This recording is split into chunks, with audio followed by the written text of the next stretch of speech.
I am doing another book review today because I do have some time, and it is A History of the Church in England. This is the third edition by Bishop Moorman, Moorman.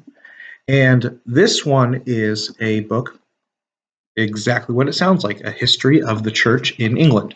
Now, this is going to focus upon, again, the church in England, not the greater Anglican communion. So, Anglicanism within England.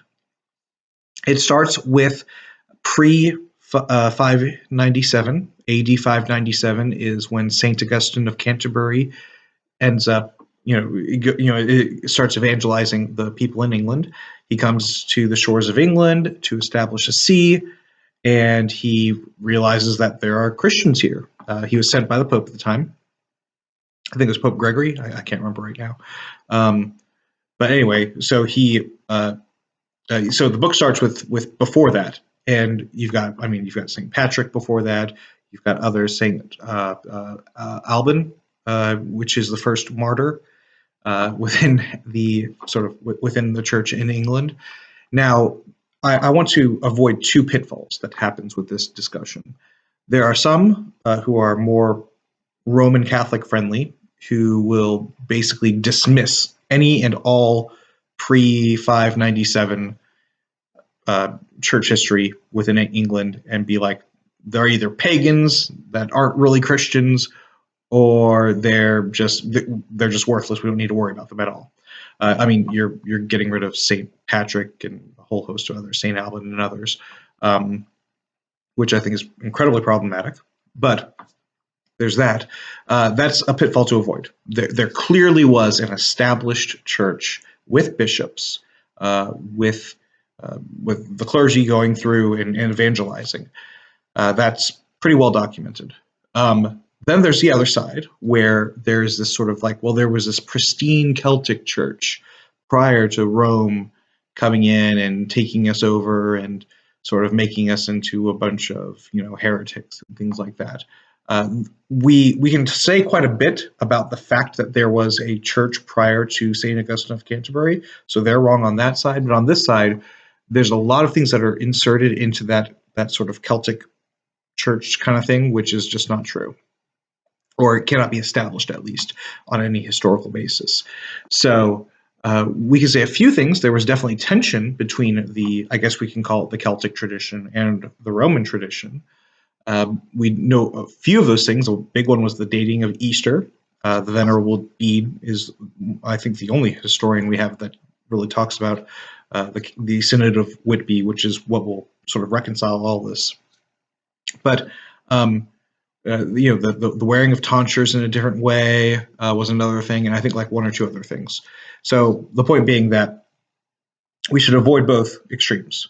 The sort of pro-papal position of just like, well, they were just a bunch of heretics, and until St. Augustine of Canterbury came, that there was just nothing. There's nothing that we could call the Church Catholic there. That's not true.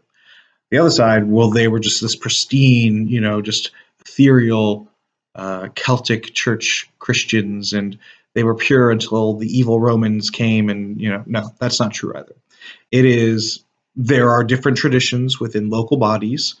That is abundantly clear throughout early church history.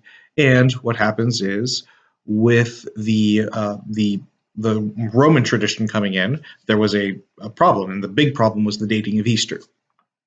That was the biggest problem. So that is what gets reconciled. The King Oswy, he ends up siding with the Roman tradition on the date of Easter, and they move on forward from there. I spent a little bit, maybe too much time on that, but that's something I do want to clear up, because there is that periodic debate amongst people about the sort of, quote, Celtic tradition prior to Rome. And I don't want to go on two extremes, on one of the two extremes. Anyway, so it goes, this one will talk about quite a bit of history. It will go over William the Conqueror.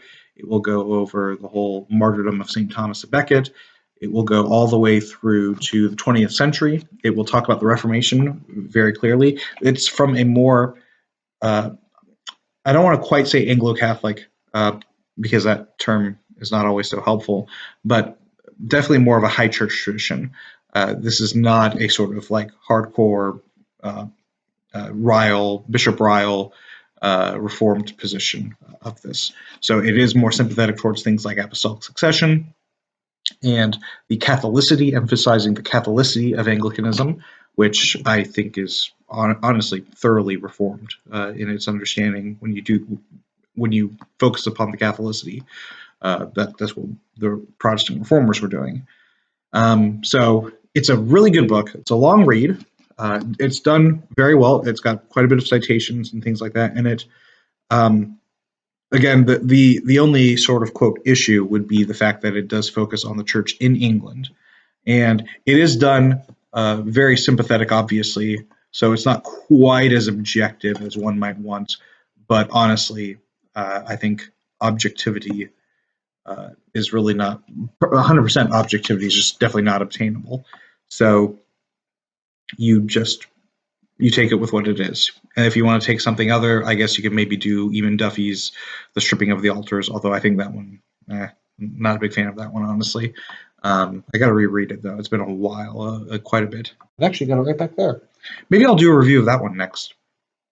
Anyway, yeah, so I definitely would recommend A History of the Church in England to get an overview of what an Anglican, such as myself, a high church Anglican, an Anglo-Catholic, even a sort of more Caroline Divine Reformed Anglican, someone who might call himself a Reformed Catholic, this would be much more of a position that we would hold to. This does lean a little bit more towards the sort of Celtic church kind of feel with it. I don't think it goes too far, though. It's definitely not on that side with like the whole, the Celtic church is just satanic or whatever. But yeah, so I would definitely recommend it, A History of the Church in England. This is the 3rd edition by J.R.H. Mormon, and I hope you get to look into it.